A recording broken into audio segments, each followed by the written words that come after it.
Recording by CTV Bhojpuri Naugachhia. Mix by Naveen Nigam Singh. कंट वाला भाई करो कवन उपाय, मन भर मजा लूटल जाई। कंट वाला भाई करो कवन उपाय, मन भर मजा लूटल जाई। भवानीपुर के चौराई तोरी दे तो ताला चुम्मा ले तो डीजे वाला। भवानीपुर के चौराई तोरी दे तो ताला चुम्मा ले तो डीजे वाला।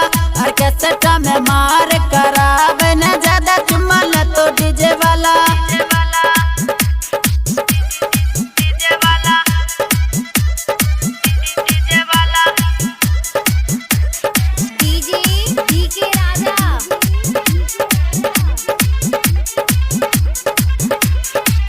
अली नाचे काते नाचे के जोगे,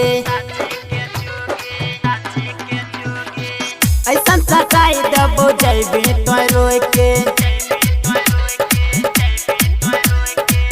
अली नाचे काते नाचे के जोगे, ऐसा सताई दबो जैबे तो रोए के। लहंगा में खदा कर देबो तोरा भला खुली जैतो तोहर ताला। नौगछिया के चौराई तोरी दे तो ताला चुम्मा ले तो डीजे वाला। और कैसेटा में मार करावे न ज्यादा चुम्मा ले तो डीजे वाला।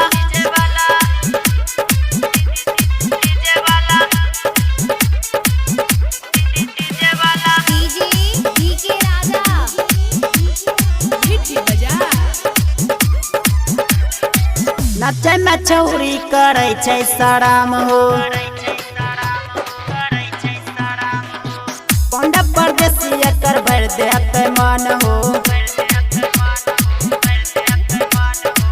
नचे में छौरी करे छै शराम हो, पंडा परदेसी कर भर देते मन हो।